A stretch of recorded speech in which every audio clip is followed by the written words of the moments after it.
Coming up on the Locked On Ole Miss podcast, we talk about this quarterback competition that is going to start percolating from between now and the season. Jaxson Dart versus Luke Altmyer. Get excited, folks. Raise your expectations. This is going to be a lot of fun.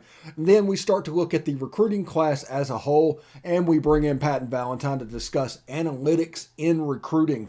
So if you want to follow recruiting and use analytics to do it, this guy can help you. So we talked to him about that. But this is the Locked On Ole Miss podcast. You are Locked On Ole Miss, your daily podcast on the Ole Miss Rebels. Part of the Locked On Podcast Network, your team every day.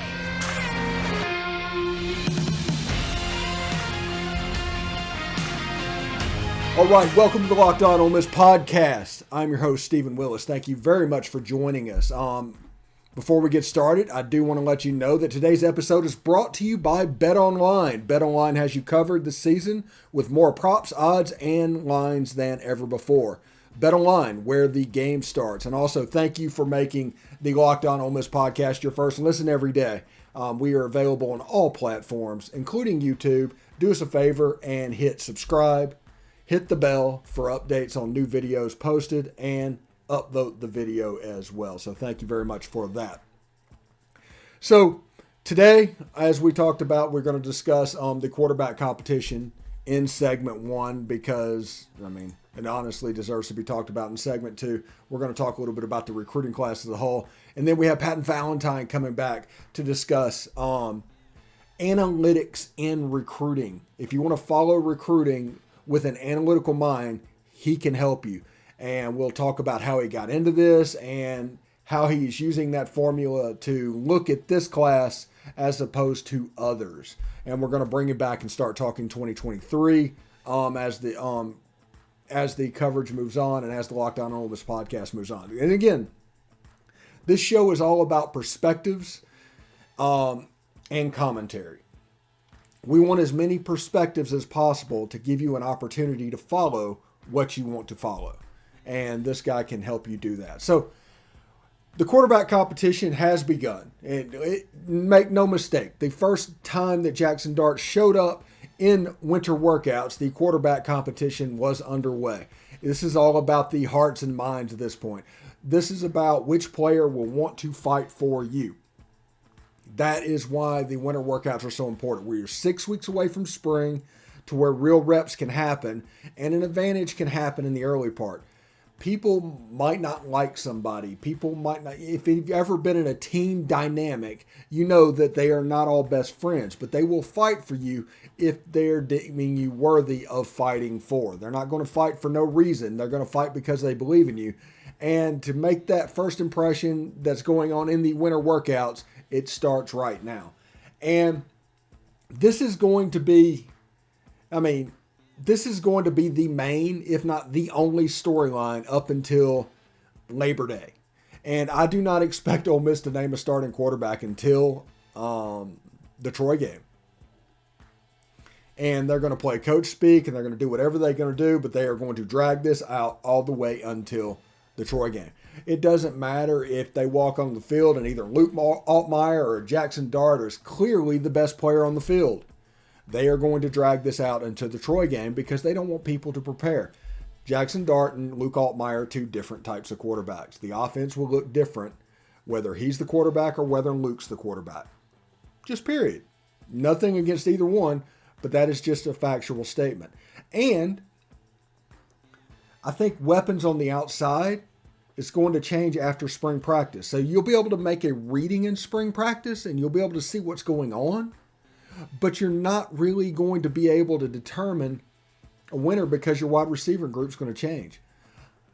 This is what happened. The Ole Miss game versus Alabama last year, several plays saw Ole Miss complete the pass. Alabama comes up and hits the receiver. The receiver doesn't fall forward and it ends up in 4th and 1, in 3rd and 1. These 4th downs, it was an extremely physical game. So what is Kiffin's answer? Malik Heath, 220 pounds. Michael Trigg, 245 pounds. A rumor of Brew McCoy possibly at about 220 pounds. These are big guys that are going to fall forward. So Not to make an any given Sunday reference, this is a game of inches, and those yards matter. And it's all about size and speed ratio. So we're going to get back probably to what we're used to on the outside. And that is extremely large wide receivers that can physically dominate you. You're already going to have Malik Heath on one side. You got Jonathan Mingo on the other. I don't know if he'll do that. He'll be that, but he's 215 pounds. He's a big receiver himself. And these other guys on the outside, they are going to hopefully fall forward for a first down. Braylon Sanders made plays for Ole Miss last year. He was also 180 pounds. At times, Jacour Pearson was playing outside wide receiver at about 160 pounds. This is not what Ole Miss made its bones with at the receiver position. And this quarterback competition, until that room is formulated to exactly the specifications they want, which I think they might take a receiver or two besides Malik Heath in the summer in order to reform the outside wide receivers. Jonathan Mingo and Braylon Brown are excellent. I've told y'all over and over, Braylon Brown would have been a 5-star candidate if not for the fact that football and recruiting coverage and everything else was shut down in 2020. Just the way it is. But these big guys can help. They can help in the run game, because the reality of the situation is the best player on the offense, and Kiffin always changes his offense to feature the best player. The best player is going to be Zach Evans. The best player is going to be Zach Evans. And what to help them? Blocking on the outside. Handling this situation that way. If you're physical on the outside, you have a chance to make bones, and 5-yard runs turn into 10, turn into 15, turn into 20. BetOnline has you covered this season with more props, odds, and lines than ever before as football continues its march through the playoffs. Right to the big game in a couple of weeks. BetOnline.net remains the best spot for all of your sports scores, podcast, and news this season. And it's not just football. BetOnline has up-to-the-minute info on pro and college hoops, NHL, boxing, UFC, along with live, real-time updates of current games. Don't wait to take advantage of all the new amazing offers available for the 2022 season. BetOnline, where the game starts. All right, it's Super Week, brought to you by GetUpside, and there's no better place to get coverage of the big game than Locked On NFL Podcasts. Locked On Bengals and Locked On Rams are in LA all week covering the big game. Now, in the first segment, we talked about the quarterback competition that is already underway. I mean, it's just happening. Just get ready for it. Now let's talk about the recruiting class as a whole, because there's some conceptions and there's some misconceptions about this class. And the first thing is, this class is pretty defense heavy. And you look at the high school, the top 3 high school rated players is one player from each level on defense. There's Avian Harris, a monster of a man that is just going to fit in eventually at nose tackle. You got Davidson Igmanuson filling in at defensive back, whether cornerback or safety. His versatility is the name of the game with him. And Jaron Willis at linebacker. He's 235 pounds. He can run. He's 6'2". He's exactly what you're looking for. He's almost kind of built just like Chance Campbell. Not saying he's going to turn into Chance Campbell. He's built like Chance Campbell. So you're going to see guys that can play defense a certain way because of what this guy does. The next rated defensive back on the list is Taylor Groves. He has a chance, again, at safety to make a name for himself. I expect Davidson Igmanuson to immediately get in the rotation with A.J. Finley, and he'll probably settle in at the free safety position. But that's what I look forward.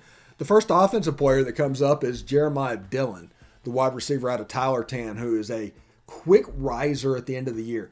I think Rivals had him in a low-ranked 3-star, real similar to Nick Broker's, same type thing. But Jeremiah Dillon is an impressive athlete at wide receiver. I'm looking forward to what he can do. Then you have Nick Cole, an excellent defensive back, cornerback out of Georgia. Jarrell Stinson, excellent cornerback out of Alabama. These are all like at a minimum 5'7", right on the edge of a 4-star player. Quinshon Judkins, he's rated on 247 as a 3-star. This is my pick for Surprise Player of the Year. I think he's going to get in the rotation. Real similar to the way Henry Parrish surprised when he came on campus. But I think by the end of the year, he will be Zach Evans' primary backup. I really like this kid. Then you start the offensive line, Falentha Carswell, Cam East to go with that. Tyler Banks, linebacker, surprise player. He's kind of what we used to call a super athlete, a really big guy that can play multiple levels on the field. Kyron Heath is a tight end. Preston Cushman from my neck of the woods down here in Clearwater. Jalen White, he's one of those box-type safeties to where he's big, he's fast, he can grow into it. Now, if you look at the transfers, this is where the offense was built. The recruiting class was defensive players. You get in the system, you develop them, you turn them into exactly what you want to do. The offensive players were transfers. You got Malik Heath. We talked about him as a big wide receiver. Jared Ivey, a mountain of a man at defensive end. He's 275 pounds. Michael Trigg, 245 at tight end. Jaxson Dart, quarterback. J.J. Piggies, I think he's tipping over 300. Mason Brooks was a huge pickup. Troy Brown, a 3-time All-Mid-American Conference winner. Zach Evans, one of the top 10 running backs in the country coming back. Jordan Watkins, one of the top 10 wide receivers in the ACC last year. Ladarius Tennyson, great box safety. And I'm just impressed by what this class could be. Lots of people are not, and that's fine. But I am impressed by what this class could be. And when you look at that, raise your expectations, Ole Miss fans. I know everybody likes to play the game of temper your expectations and all that. People tell you that all the time. No, I'm going to treat you like a grown-up. And I'm going to tell you what could happen. Could this go wrong? Absolutely. Could always go wrong. Is the year after that available? Yes. But the talent's on the field for this to be the most talented team in my lifetime. Will they? I don't know. Do they have a chance? Yeah, absolutely. And knowing that, you should prepare your expectations accordingly. It's okay to let them go sky high because you know what happens and how it matters that they don't? Doesn't matter. Not at all. Not a single little bit when your expectations with a sports team get dashed. Does it matter? Doesn't. Doesn't matter at all. But this team has a chance to be at least equally as good as last year record was. With a chance to do even more than that. We'll see. The first 6 games, the biggest game in that first 6-game stretch is the Kentucky game. Game 5. Ole Miss picks off that win. All of a sudden they have a chance at 6-0. 7-0 Auburn after Auburn potentially. And then it gets difficult. LSU. That's a game they can win. They won it this year. 8-0. And things build on each other. The last 3 games of the year, Alabama, Arkansas, Mississippi State. Those are the 3 biggest games. Those are the toss-ups that determines whether or not the season is good or the season is great. Right there. And Jaxson Dart or Luke Altmyer calling the signals. And with this recruiting class, I mean, it could be very special. I think I saw online that Ole Miss will have 30 players rated as 4-star out of high school on this roster. This will almost undoubtedly be the most talented roster in Ole Miss history. Not the most experienced. There's some growing up. And Jaxson Dart or Luke Altmyer, whoever goes out there, there's a chance for a game like Arkansas to happen. That's also the reason I expect Zach Evans to be the person that carries them out and does what he's supposed to do. Take pressure off of those guys. Because he's an Adrian Peterson type. If you look at the way he plays football in a very special way. Mason Brooks is huge, by the way. Not just as a human being, but for this class. And because of that, there's a chance. Again, not saying they're going to go 11-1. They could, though. They have the talent to do it. So raise your expectations, Rebel fans. Raise them because this class and everything and this team, it is warranted. So this is the time of the year. I've pretty much given up on all my New Year's resolutions, but this is not this year. I am sticking to my resolution to eat right, thanks to Built Bar. It almost feels like it's not really a resolution because I actually enjoy eating them. Anyway, have you tried Puffs? If you haven't, you're missing out on one of Built Bar's best tasting bars. Puffs are a fan favorite with incredible flavors. Yummy cinnamony churro, coconut marshmallow, banana cream pie. So good. These are going to be your new favorite. All Built Bars are covered in 100% real chocolate. Yes, Puffs included. 100% real chocolate. So go to built.com, scroll down the macros chart, and you'll be blown away. High protein, low cal, high fiber, low carb. Compare that to a candy bar, which usually has about 240 calories, 30 grams of sugar, and dozens of net carbs. So mint brownie, coconut almond, and a few new this month, like white chocolate cookies and cream. They are all delicious, and new flavors are always coming out all the time. If they think a flavor might be good, they'll make it. It will be delicious, and it'll be good for you. So at Built Bar, they're all about the taste. They'll make the taste delicious first, then figure out how to make it healthy. And I don't know how, but they pull it off every single time. So go to Built.com, use promo code LOCKED15 and get 15% off your order. Use promo code LOCKED15 for 15% off. Built.com. Patton Valentine next. All right. Thanks for making Locked On Ole Miss podcast your first listen every day. We are free and available on all platforms, including YouTube. Do us a favor, hit subscribe, hit the bell, and of course, upvote the video. I'm here with Patton Valentine.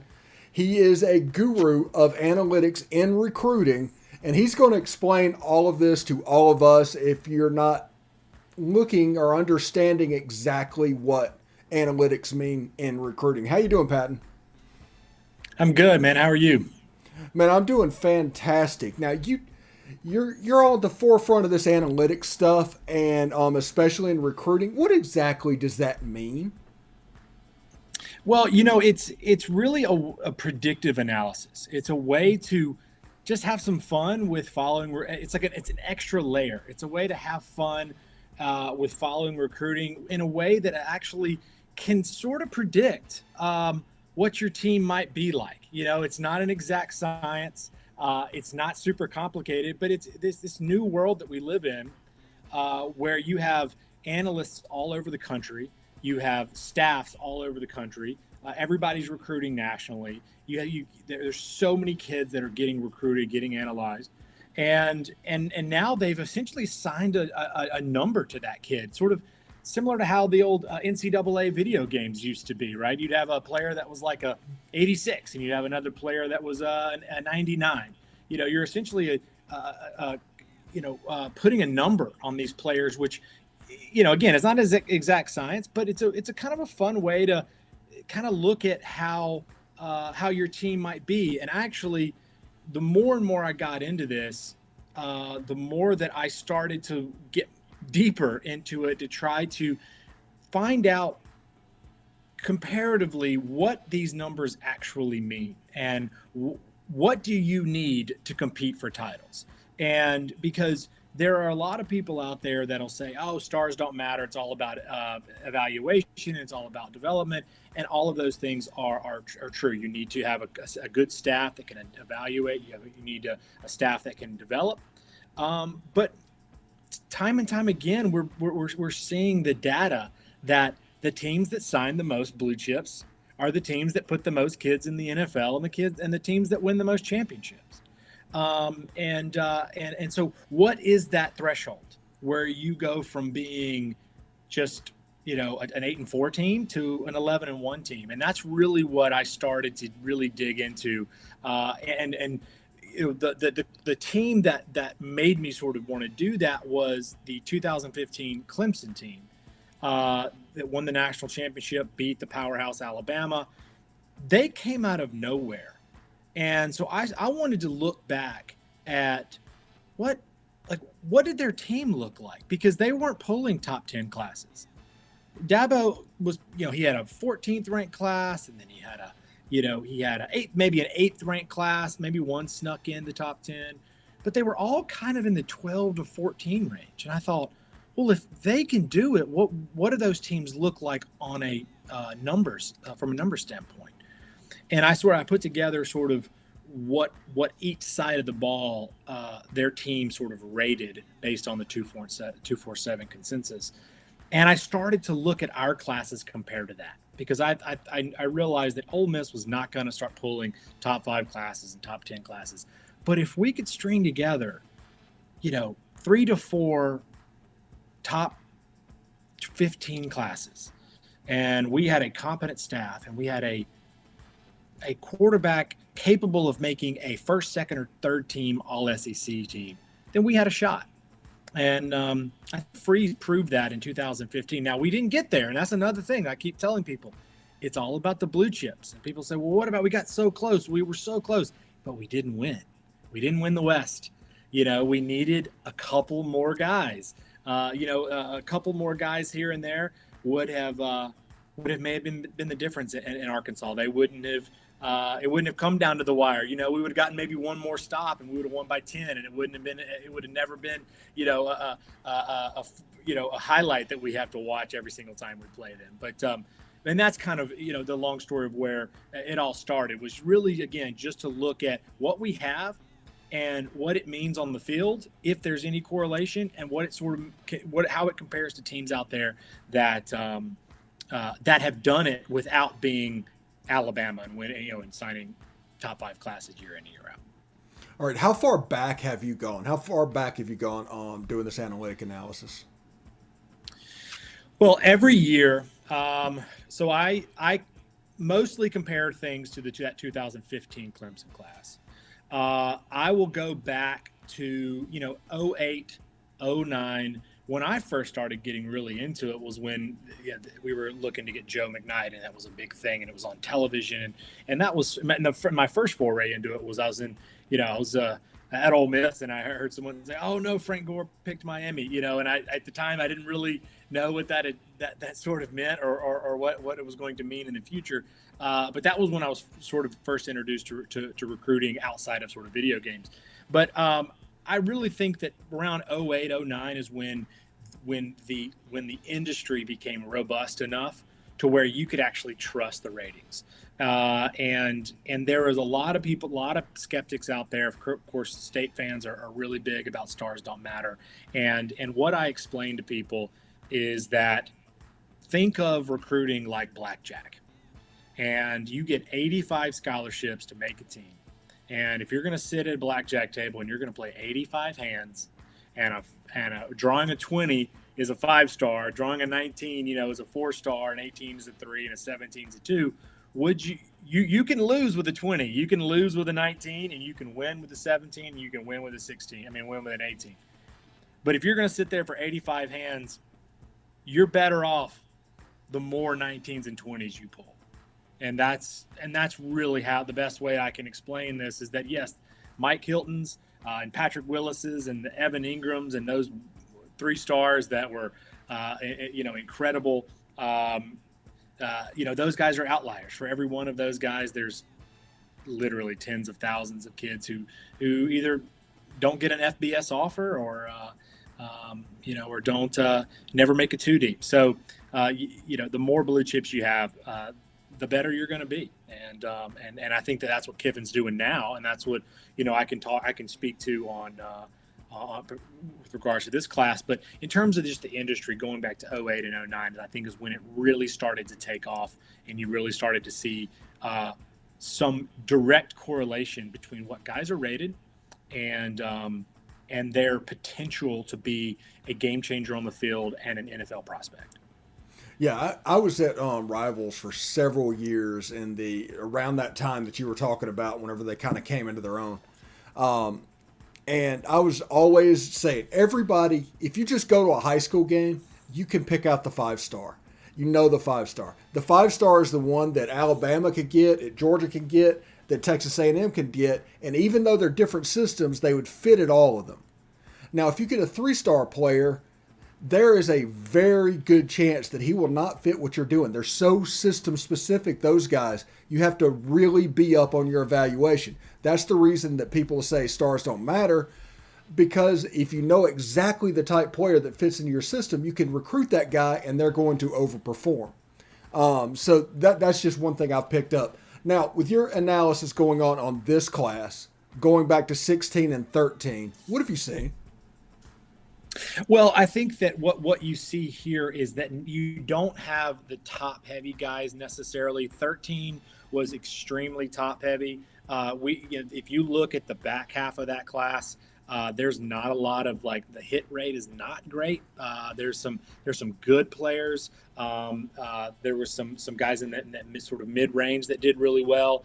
My friend Zach Berry talked about this on a podcast that he did a couple weeks ago. That like a guy like Kalo Moore, right, who was recovered a very important fumble and it did some really good stuff on special teams. But he was a 4-star, and he didn't necessarily ended up playing like a 4-star. And I think we had a couple other guys over the years that have done that as well. But you had a top heavy class. And what that did is that just gave you playmakers. Laquan Treadwell was an absolute playmaker. He could separate, he could outrun you, and he would just body a DB up in the red zone. And that's not something you always have. I mean, I think we've been lucky on the wide receiver side with Moncrief and Treadwell and Brown and DK. And, but I think that's one thing we were missing this year from the wide receivers. We didn't have a guy who could win the matchup in the red zone and could body. Maybe it was Mingo if he would have stayed healthy, but I have not seen it from this group yet. And I think that's one of the reasons why Kiffin has been so adamant about getting a playmaker from the wide receiver ranks, because we need a guy like that. And so that's what we got in the 2013 class. And for a defensive lineman, if Robert Kimdichie was as a playmaker as you possibly could be on the defensive line, and we have not gotten guys like that since, in my opinion. We've had some really great players. I have never seen a player as good as Robert Kimdichie was against Alabama and Tuscaloosa in 2015. You just don't see guys that good. And I don't care how much development you give them or whatever. I mean, and Laramie Tunsil is the best left tackle in the NFL. He was certainly the best left tackle. He was the only person that shut down Myles Garrett in both leagues. And so that's what you got in 2013. And that's important. You need guys like that. But comparing it to this class, I think what you're seeing is that we have better players top to bottom.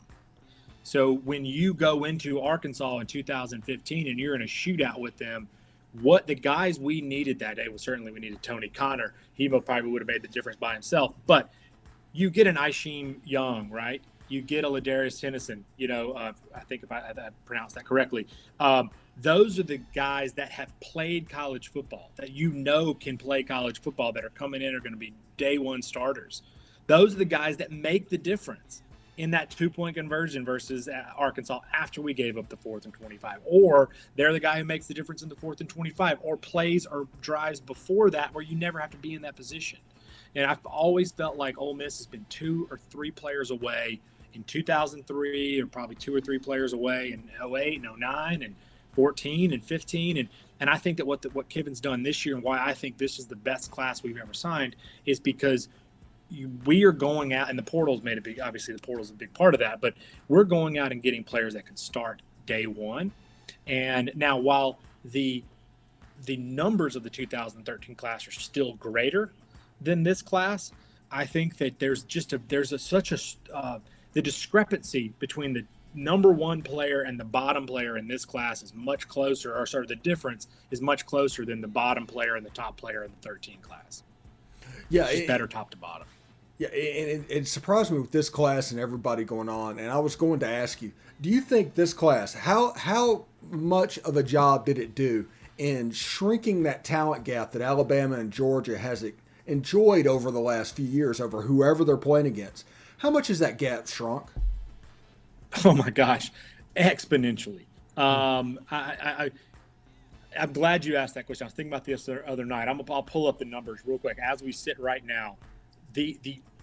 The percentage net difference between what we've lost and what we've gained, between with who graduated, who left for the NFL, and who went into the portal, and this includes a 5-star and Jerry and Ely and Matt Corral and Jalen Jones, who was obviously highly rated out of high school, but we're turning over at a plus 4%.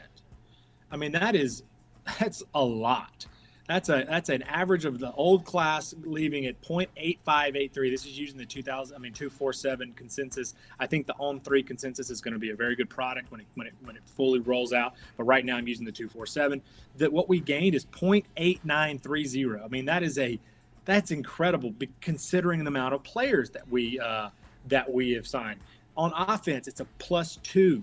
On defense, it's a +5.5. It's almost +6. Blue chips, we lost 6, and this is re-rating guys as transfers. So I think that's fair to point out that when they are re-rated as transfers, that's what their new rating is. So we've lost 6 blue chips, we've gained 12. That is unbelievable turnover with guys that are, again, day one contributors. They've already played college football. These aren't high school seniors that you got to put them in a strength and conditioning course, and you got to get them to eat right, and you got to get them to go to class, and they've got to transition into college away from their parents. And like these are guys that are mature and have already done it. They're going to step in. And I was talking to Zach Berry over at On3 the other day. I said, listen, Alabama doesn't beat you because they have 75 blue chips on their team. They beat you because they've got 3 in their 2 deep. That's where they beat you. Because a lot of and of course, the thing about 75 blue chips is the fact it just allows them to reload, right? And that's key to their consistency. But the reason why they beat you is because they got 30 blue chips in their 2 deep, right? They're just going to, because all the other kids are redshirting and they're on the bench, they're waiting their turn, they're not playing. So you can't really count those guys, right? So for when you can beat Alabama is when you can match their talent in the 2 deep. And that's what Kiffin's done. He has turned this roster over better than I could have ever imagined, in the sense that we have now plugged guys into our 2 deep that are significantly better or more experienced than the guys that we either lost or that we had coming under them. And that's not to say that we don't have some really great guys that are coming up. But I think I counted in 2015 what a lot of people will argue is our best team ever until this year, of course. We had 19 players in our 2 deep. I think it was like 11 on offense and maybe 8 on defense. Next year, we're going to have 23 players in our 2 deep, blue chip players. And that's and we talked earlier. Remember we said I said that Ole Miss always feels like they're 2 to 3 players away. That's 4 additional blue chip caliber, NFL caliber players that we've added to our 2 deep that we did not have in 2015. A team that went 9-3, beat Alabama in Tuscaloosa. And I'm not predicting that we're going to beat Alabama, but to answer your question about how he has turned this over, it's on paper it's unbelievable. Yeah, it's actually quite interesting to see. Hey, Patton, do you mind coming back periodically during the year and talking about this stuff? We're a little bit out of time now, and I don't want to keep you too long. Oh, I'm sorry. Yeah. I can. Yeah, I'm notably long-winded. I think this stuff's super fun. I enjoy talking about it. I'm happy to come back anytime you want, and we can, just sort of get into the nitty-gritty of really it's about helping Ole Miss fans certainly to really get a sense of who we are and what kind of team we have, because the hoping that we're just going to rely on evaluation and hoping that we're going to rely on development, those are losing games when you talk about probability. I mean, you want to evaluate, you want to develop, and we have a staff that can do that, but there's a lot of staffs that can do that, and everybody's out. All the Power 5 teams at least are evaluating, right? So Kiffin is signing blue chips, and that's our quickest way to Atlanta. Yeah, you said 23 blue chips. That's the starting lineup of all blue chips, all blue chip players. You have somebody in your 2 deep that's a second team player that is a blue chip athlete, and that's a pretty big deal. Correct. So thank you for making the Locked On Ole Miss podcast your first listen every day. Tune in as we continue to talk about Ole Miss football and get you ready for spring practice. The spring game has been announced. Now make your second listen Locked On Bets, your daily one-stop shop for all your gambling needs. Locked On Bets, hosted by your boy Q, with expert analysis and insight from Lee Sterling. It's free and available on all platforms. Patton, man, I appreciate it. Like I said, I hope we can do it again, and we'll set up times and just kind of get into the nuts and bolts and explain not just that why Arch Manning is being recruited, why he is being recruited matters. That's the important thing. Why are we doing it, not just to have something nice and shiny? But I appreciate it, man. Thank you.